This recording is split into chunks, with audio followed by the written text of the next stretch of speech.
Welcome back to Dr. Supercoach YouTube for Pigs Round 15 Captaincy Recommendations.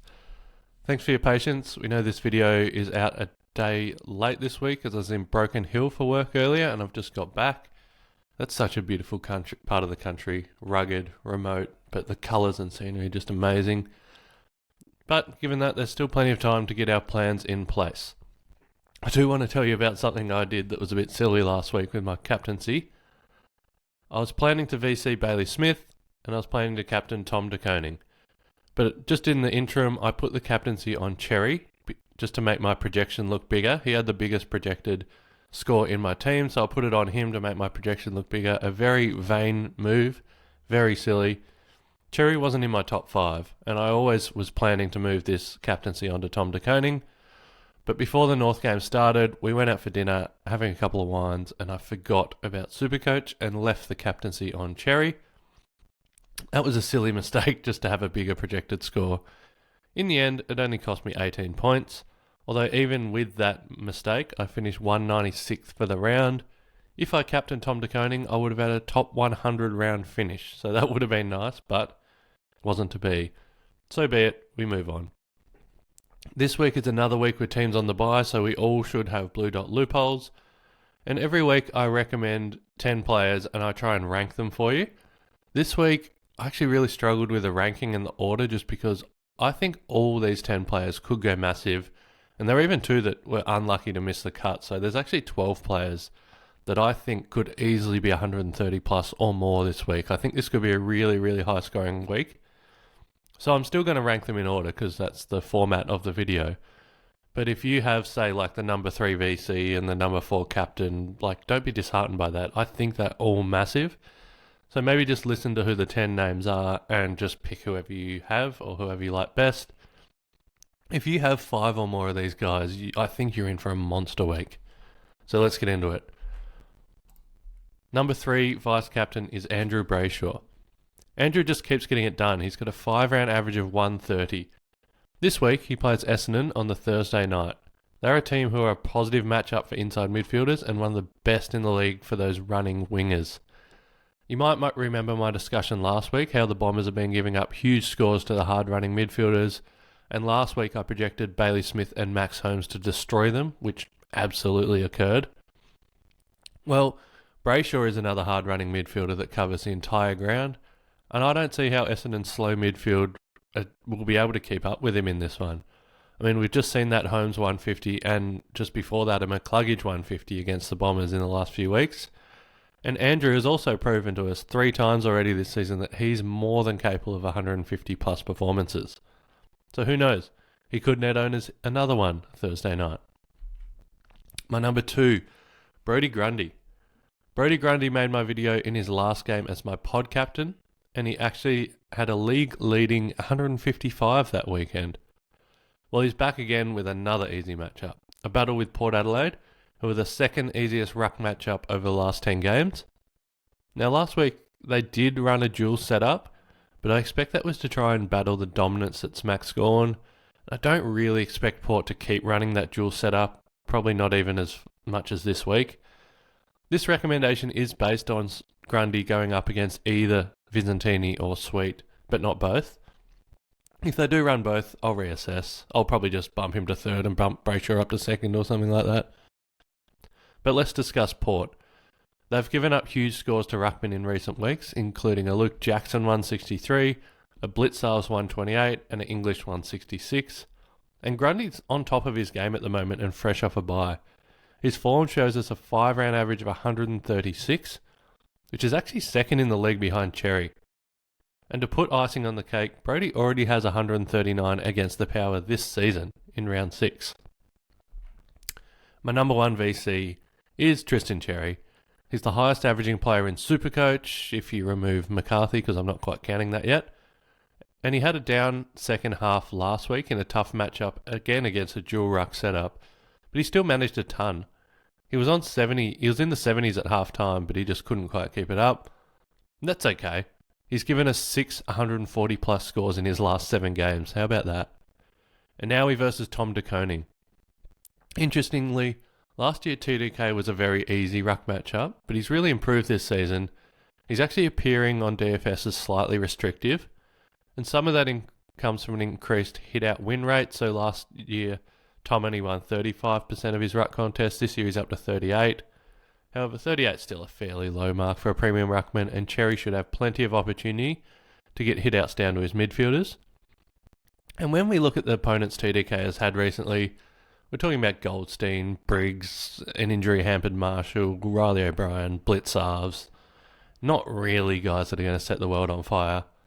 The two premium ruckmen that have faced him over the past few months have been Grundy, who scored a 135, and Cherry himself, who scored a 144 in round 6.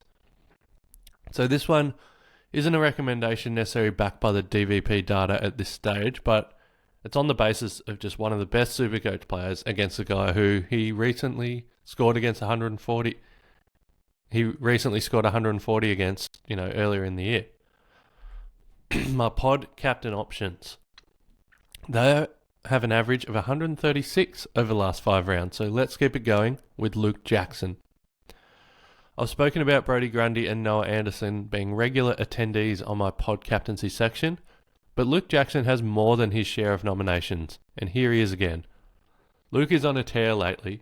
He's averaging 132 across his last 4 games, and that includes games of 143 and 163. And quite a few of those games had Sean Darcy in the team, so even Sean Darcy coming back hasn't really slowed him down, as they've seemed to have merged into a very even 50-50 split for attending ruck contests. And Jackson's even playing some CBAs as a midfielder when not in the ruck. But this week, he gets a matchup with Essendon, who are debuting a teenage ruckman in Perth. That just feels like they're leading a lamb to slaughter, and Luke Jackson should be the main beneficiary of that. I'm expecting Luke Jackson to be one of the highest scorers in the back half of the season. So if you're bringing him in, or if you already own him, this is the perfect week to chuck the VC on him and get a leg up on the competition. And just a side note, I'd done this research and was recommending him highly, even assuming he was ruck sharing with Darcy. Now we know that Shrek is out and Jackson is running solo ruck against a first gamer. Wowie, this could be big. We know he has a ceiling of 150 plus comfortably, and he's done 170s before. So as a non-owner, I'm terrified that we could be seeing another one of those this weekend. And any Luke Jackson owners, he's actually my number 1 top option. So if you have him, please VC Luke Jackson. Now, moving on to the captains. Noah Anderson. Noah returns off his bye and he makes the trek to NG Stadium to play the Giants. He's got 2 scores over 145 in his last 4 games. And he's one of the in-form midfielders in the comp. I didn't actually realise he was going that well. He's kind of sliding under the radar a bit. What I really like here is that Toby Bedford hasn't been doing much of a tagging job lately, and some of the inside midfielder scores against the Giants have been huge. Let me read out some scores against GWS over the last 2 months. So round 14, Neil went 103. That was actually a bit disappointing because he was flying at halftime. That could have been a lot bigger. But then we go round 13, Butters had a 143. Round 12, Prestia had a 132. Round 11, Chera had a 122. Round 10, Bolton had a 150. Round 9, Smith had a 154 and Holmes had a 134. Round 8, Warner had a 140. And then round 7, Bond had a 128 and Libba had a 125. So that paints a fairly obvious picture that there have been plenty of points available against the Giants for a fair time period now, and an in-form Noah Anderson, fresh off a bye, should be the latest to take advantage. Number 5 option, Tommy Green. Tom's another premium midfielder with a nice matchup this week. In fact, his opponent, the Gold Coast Suns, are the second easiest midfield matchup over the last 10 games. This is a team that just allowed a Max Holmes 152, Tom Atkins 145, Brayshaw 123, and a Jack Steele 131 just in the past 3 weeks. We could also go back further and see a bunch of 120s from guys like Newcomb, Libba, Richards, Ashcroft, McCluggage, Neal and Warner, stretching back to round 7. So we've got a fair data pool that the Suns are giving up lots of points to midfielders. And Green's been very consistent all year. He's hovering around that 95 to 125 mark for nearly all of his scores. But he did manage a 140 2 weeks ago to set his season high. and I wouldn't be surprised to see him have another good outing this weekend, given the porous nature of the Suns' midfield. Now, Bailey Dale. I had a plan to talk up Bailey Dale in this video, but one of our Dr. Supercoach Slack members went ahead and did his own research on Dale instead of waiting for this video. So I'm going to read you the research that Fion did and why he thinks Dale is a great option this week. So Fion said, Bailey Dale, number one option this week. 5-round average of 128, brackets, if you take out the game where he got tagged by the Cats. Richmond are a plus 14 matchup for designated kickers over the last 5. That's number one easiest in the comp. We've seen 146 from the Lizard, 116 from Whitfield, 163 from Martin, and 128 from Marek against them. Game under the roof at Marvel. Thanks for that, Fion. Now, I don't think you can just remove a bad game from the data pool to give a shinier 5-round average, and I don't have him as my number one option, but I do agree with everything else Fion said, and for those reasons, Bailey Dale owners should absolutely consider him as a captaincy option. I think he's going to go really big against Richmond, so thank you for doing my work there for me, Fion. But he's not my number one, he's not my number 2 or 3, because my number 3 is George Huitt. George plays early enough in the round that you could also VC him, but I've got him in the captain category because he just seems to be someone with a really safe and consistent floor, rather than someone that will give you a monster spike score. Although he has shown us a 171 this season, so he could do that. He's coming off a 127 against the Eagles, who are the 5th easiest matchup for inside midfielders over the last 10 games. And now he matches up with North, who are actually the easiest matchup. I just mentioned George has a 171 this season. Well, that was against North Melbourne, the same team he's playing now, back in round 6. So he's got a prior history of absolutely destroying this team only a few months ago, and why not go back to him again?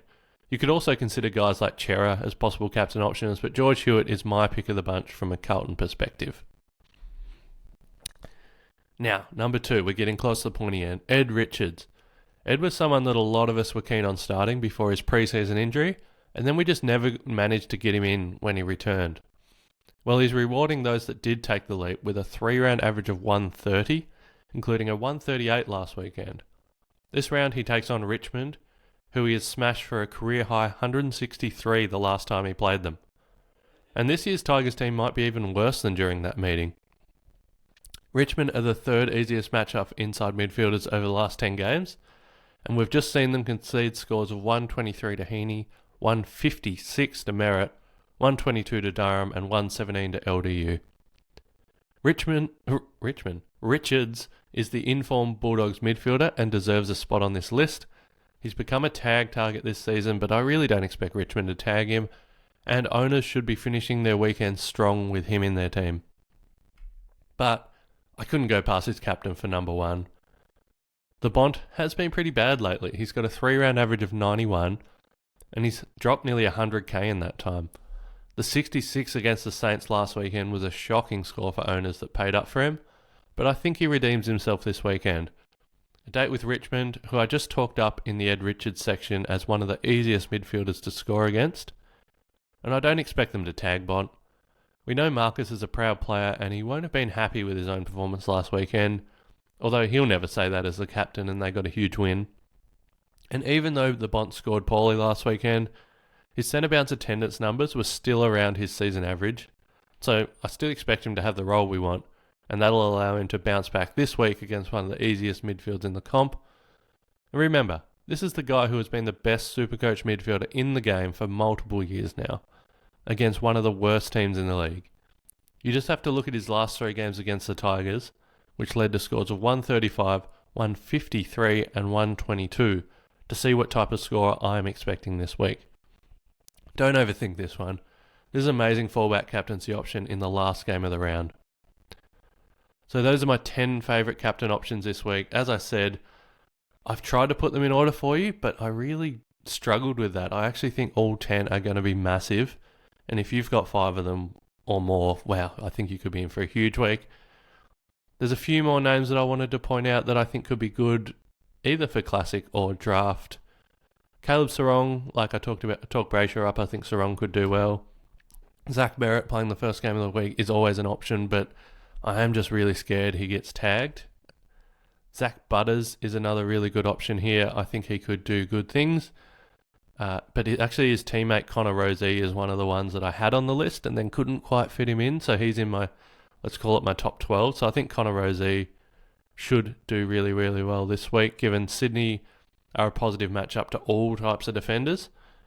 And he's obviously playing defence. He did get tagged by James Jordan in this same matchup earlier in the year, but I'm not so sure it happens again. I think Rosee's great. Josh Dacos, I think, is a really, really good option here against St Kilda. They've been giving up lots of points to defenders. I think he'll go well.